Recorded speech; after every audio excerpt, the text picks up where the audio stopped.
Dear students, this is Praveen Kumar Agarwal from Management Department. Welcomes you in my today's lecture of Managerial Economics. In today's lecture, we will discuss on the next numerical on break-even analysis. The numerical is as follows. Cost data for last year in reference of a company is given to you और इसके regarding आपको last year के regarding sales दे रखी है that is equal to 60 lakhs. यहाँ जो company है वो 75% कैपेसिटी से ऑपरेट कर रही है। जो इसकी मार्जिनल कॉस्ट है वो है 50% ऑफ सेल के, यानी कि 60 लाख की इसकी सेल्स थी तो इसका मतलब जो इसकी मार्जिनल कॉस्ट होगी वो होगी 30 लैक्स। ठीक है, फिक्स कॉस्ट दे रखी है आपको 20 लैक्स। इसके साथ साथ आपको report on performance for current year is also given और इसके रिगार्डिंग सेल्स दे रखी है आपको 80 लैक्स की जब कंपनी की कैपेसिटी 100% हो जाती है। यहाँ जो प्रॉफिट अर्न किया कंपनी ने वो 16 लैक्स का प्रॉफिट अर्न किया। तो आपसे ये बताया गया है कि यहाँ जो परसेंटेज ऑफ प्रॉफिट है वो 20% का है। ठीक है, ये तो आपको इन्फॉर्मेशन दे रखी है। अब आपको इसमें कंसीडर क्या करना है। Should the performance of current year be commended? What option should be conveyed to the MD on the basis of cost volume profit analysis? तो यहाँ पर आपको कॉस्ट वॉल्यूम प्रॉफिट एनालिसिस का यूज करना है और आपको अपनी ओपिनियन देनी है एमडी को और ये बताना है कि जो करंट ईयर की परफॉर्मेंस है उसको कमेंड किया जाना चाहिए या नहीं किया जाना चाहिए। ठीक है, तो यहां हम सॉल्यूशन को लेकर चलते हैं। यहां मैं लिखूंगा अबाउट द पर्टिकुलर्स। यहां हम लिखेंगे लास्ट ईयर परफॉर्मेंस और यहां लेके चलेंगे हम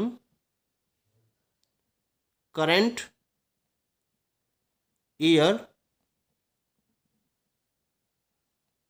परफॉर्मेंस। ठीक है, ये जो परफॉर्मेंस है वो है 75% कैपेसिटी पर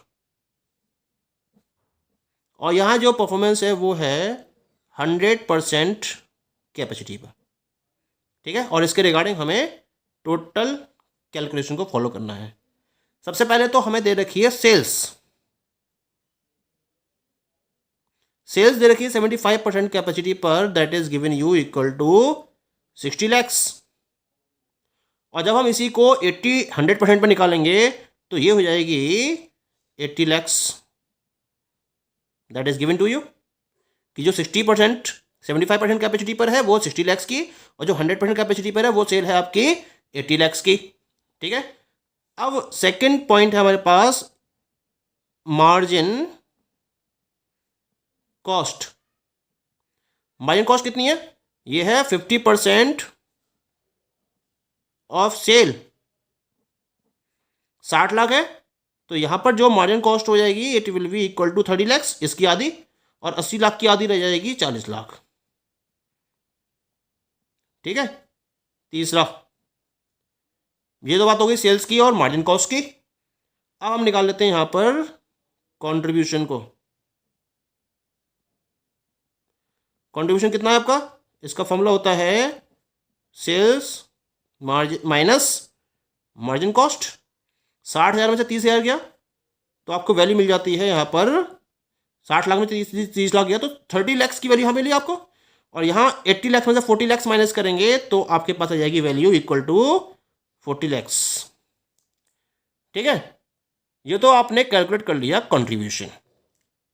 ठीक है, अब हम निकालेंगे यहां से प्रॉफिट और प्रॉफिट के लिए हमें क्या करना पड़ता है?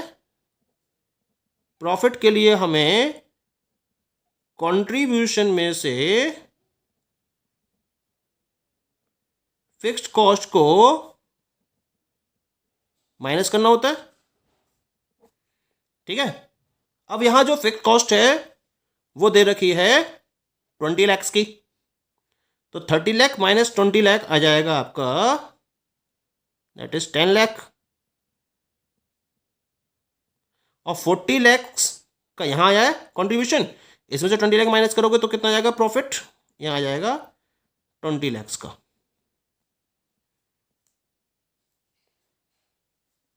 ठीक है, अब यहां निकालते हैं हम परसेंटेज प्रॉफिट।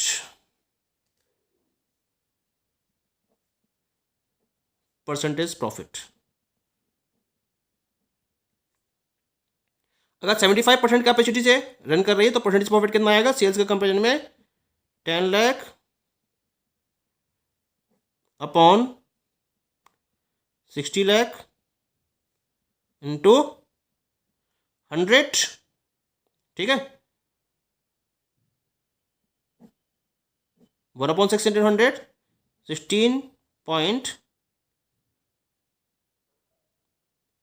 16.67%। यहाँ निकालते हैं हमें ना, प्रॉफिट परसेंट कितना आएगा? 20 लाख अपॉन 80 लाख इंटू 100,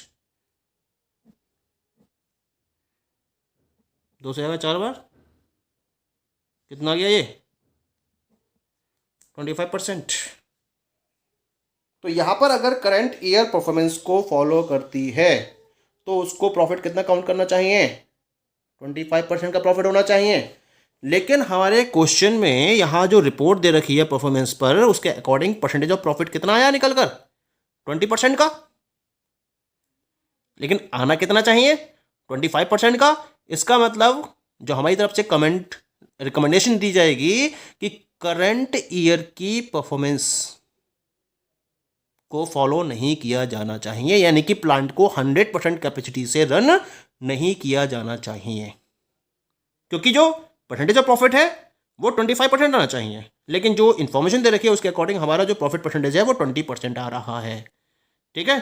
तो हमारी रिकमेंडेशन क्या होगी? The performance of current year should not be commended.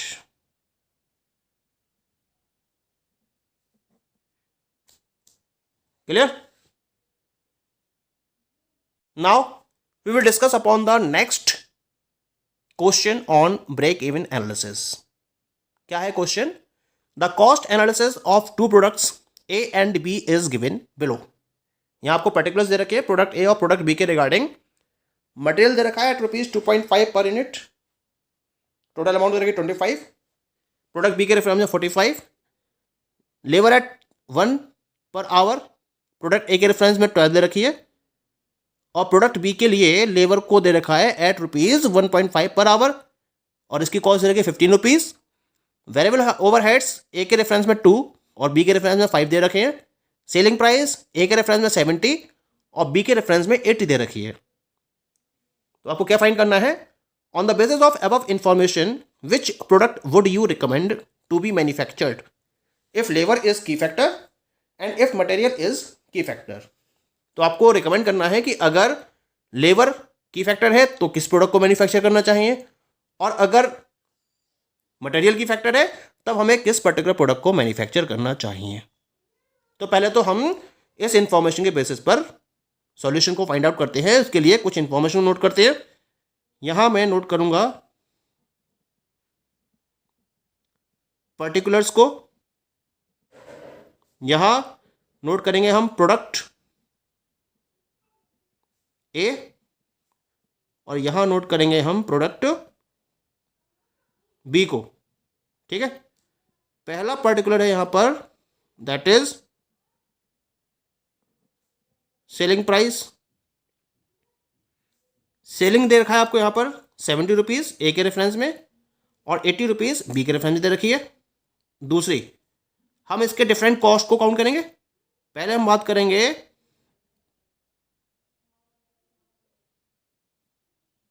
Material cost की। मटेरियल कॉस्ट ए के रेफरेंस में दे रखी है 25, बी के रेफरेंस में 45। दूसरी हम बात करेंगे लेबर कॉस्ट की। लेबर कॉस्ट ए के रेफरेंस में दे रखी है, ए के रेफरेंस में दे रखी है आपको 12 और बी के रेफरेंस में दे रखी है ये 15। ऐसे ही आपको वेरिएबल ओवरहेड्स दे रखे हैं। तो जो वेरिएबल ओवरहेड्स हैं वो दे रखे हैं आपको 2 in case of product A and 5 in case of product B. Now we will calculate the margin cost.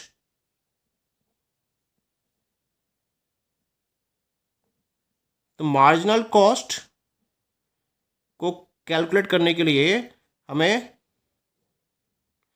इन तीनों आइटम्स को और इन तीनों आइटम्स को ऐड करना होगा. तो मार्जिनल कॉस्ट आएगी 25 + 12, 25 और 10 35 और 2 37 और 2 39. ये ए के केस में आ गई. 45 और 5 50 और 10 60 और 5 65. ये आ गई बी के केस में. ठीक है, ये तो बात आ गई मार्जिनल कॉस्ट की.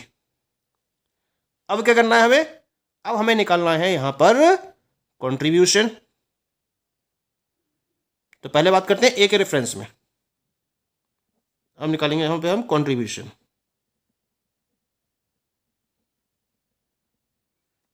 कंट्रीब्यूशन के लिए हम फॉर्मूला क्या अप्लाई करेंगे? Selling price minus marginal cost. यानी कि 70 में से हम 39 को माइनस कर देंगे. तो वैल्यू आएगी हमारे पास, हो गया 1, और यहाँ पर 6 में से 3 गया 3, 31. और यहाँ वैल्यू आएगी आपके पास 10 में से 5 गया 5, और ये बचा 7 में से 6 गया 1, 15. तो ए के रेफरेंस में कंट्रीब्यूशन आएगा का 31 का, और बी के रेफरेंस में आपके पास कंट्रीब्यूशन आया 15 का. अब यहाँ हम जो कंट्रीब्यूशन निकालेंगे वो निकालेंगे contribution per unit of material. Per unit of material. ठीक है. अब पर यूनिट ऑफ मटेरियल को निकालने के लिए आपको यहां पर एक पॉइंट को कंसीडर करना है. क्या है वो पॉइंट? वो मैं आपको ऊपर इंफॉर्मेशन से ही रिप्रेजेंट कर देता हूं. ये देखिए, आप जब मटेरियल को फॉलो कर रहे हैं 2.5 पर यूनिट के हिसाब से, तो यहां पर जो प्रोडक्ट ए है इसमें कितना अमाउंट इन्वॉल्व हो रहा है? 25 रुपीज़. 25 को 2.5 से डिवाइड करेंगे तो इसका मतलब आप 10 यूनिट्स यूज कर रहे हैं. किसकी? मटेरियल की, फॉर प्रोडक्ट ए. और प्रोडक्ट बी के रेफरेंस में आप 45 को डिवाइड करोगे 2.5 से. ठीक है, 45 को डिवाइड करिए 2.5 से, तो कितना आ जाएगा आपका? यानी 25 एकम 25 और 25 अट्ठे 200, यानी कि 18 यूनिट्स आप इन्वॉल्व कर रहे हो मटेरियल की फॉर प्रोड्यूसिंग प्रोडक्ट बी. तो हमें अगर मुझे contribution per unit of material calculate करना है तो इसके लिए क्या करना पड़ेगा? मुझे कंट्रीब्यूशन को डिवाइड करना पड़ेगा 10 से, क्योंकि ए में मैं 10 यूनिट्स मटेरियल यूज कर रहा हूँ, और 15 को डिवाइड करना पड़ेगा 18 से, क्योंकि बी में मैं 18 यूनिट्स मटेरियल का यूज कर रहा हूँ.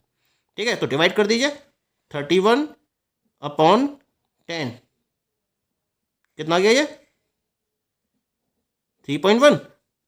ऐसे डिवाइड कर दीजिए 15/18. ये कितना जाएगा? 0.18.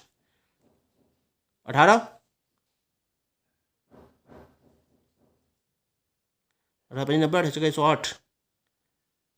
108, 18 8 144.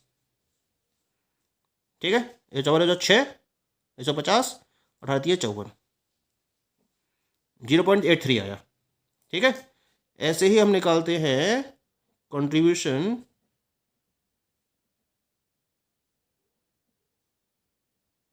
Per hour of labour.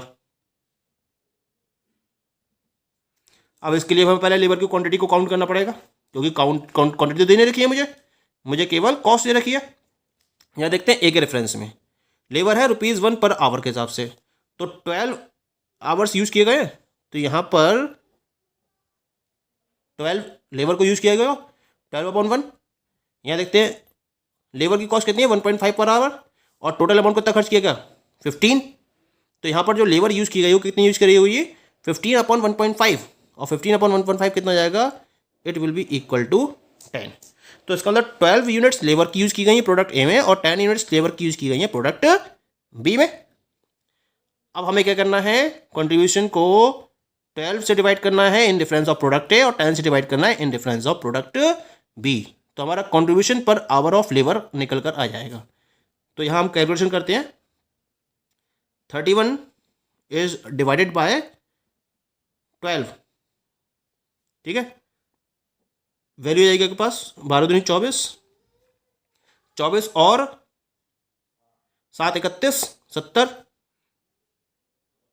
12 72, approximately 2.6 मान लेता हूँ उसको मैं, ठीक है। और अब डिवाइड करते हैं हम 15 को, किससे डिवाइड करेंगे, 10 से, कितना आएगा 1.5। अब दोनों वैल्यूज को कंपेयर करते हैं।